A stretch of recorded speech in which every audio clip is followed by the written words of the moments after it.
A demissão de Christian Horner da Red Bull pegou muitos de surpresa, mas os que observam atentamente os bastidores da Fórmula 1 já percebiam há algum tempo que a relação entre ele e Max Verstappen vinha se deteriorando.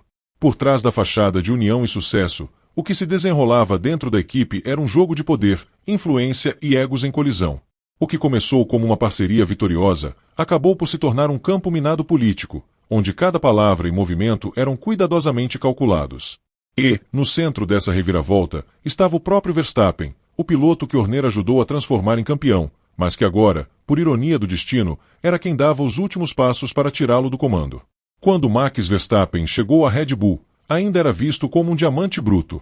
Jovem, explosivo, impetuoso, mas com um talento tão evidente que era impossível de ser ignorado.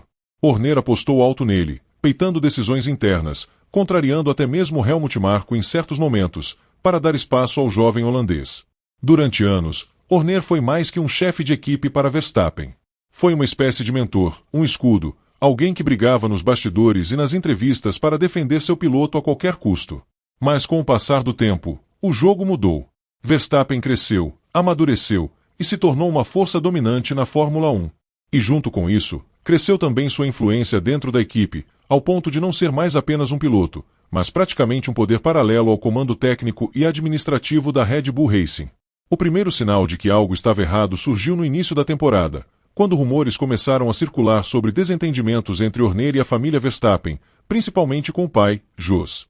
Diferente de Max, Jos não tem papas na língua e jamais escondeu sua insatisfação com decisões internas que, segundo ele, prejudicavam o rendimento do filho ou tiravam o foco do time. Em algumas corridas, a ausência de Jos no paddock, somada ao silêncio constrangedor entre ele e Horner, gerava especulações que rapidamente ganhavam força nos bastidores.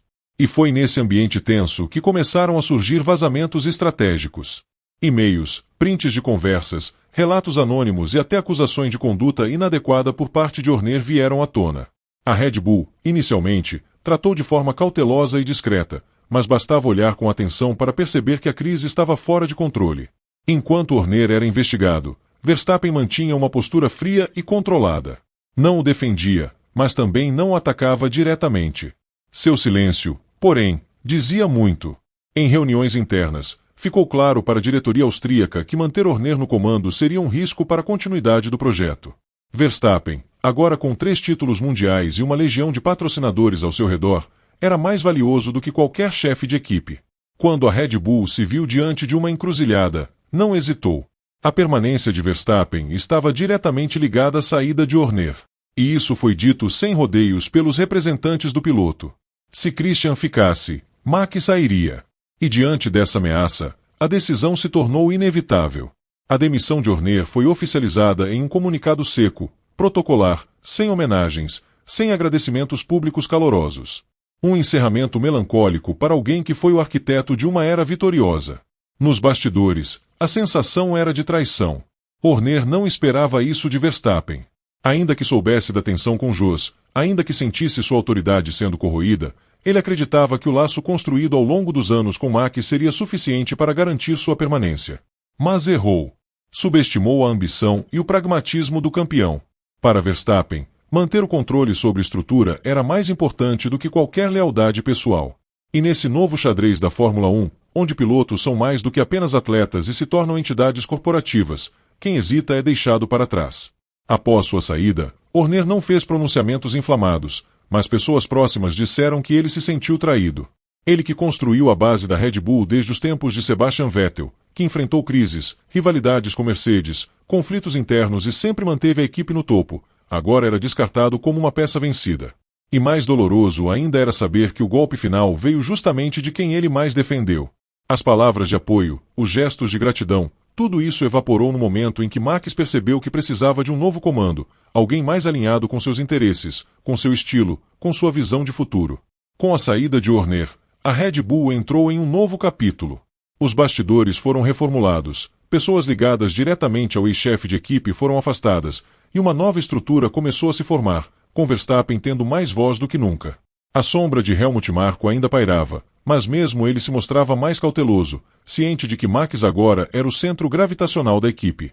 Os engenheiros, estrategistas e diretores começaram a moldar suas decisões em torno do que agradasse ao piloto. A Red Bull, que sempre foi conhecida por sua hierarquia rígida, passava a se parecer com uma equipe sob comando indireto de seu astro. Um império montado sob a coroa de Verstappen. Essa virada nos bastidores gerou repercussão em todo o paddock.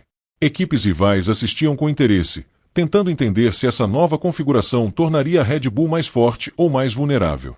Alguns analistas diziam que o excesso de poder nas mãos de um piloto poderia ser perigoso, principalmente em um esporte tão técnico e estratégico quanto a Fórmula 1. Outros apontavam que Verstappen já provou ser capaz de liderar dentro e fora das pistas. Mas o que ninguém contestava era que o fim da era Horner deixava marcas profundas. Uma ruptura que dificilmente será esquecida tão cedo. Enquanto Max Verstappen segue sua trajetória em busca de mais títulos, Horner se vê agora fora do centro das atenções, observando de longe uma equipe que ele ajudou a construir, mas que não teve força para manter sob seu comando. A Fórmula 1, como sempre, não perdoa fraquezas, nem mesmo as emocionais. E nessa história, o que mais impressiona não é apenas a queda de um gigante, mas o silêncio cortante de quem um dia foi protegido e hoje é apontado como responsável por derrubá-lo. Para Christian Horner, a maior de todas as derrotas talvez não tenha sido perder o cargo, mas descobrir que sua fidelidade não era correspondida e que, no fim, foi traído por aquele que ajudou a colocar no topo do mundo.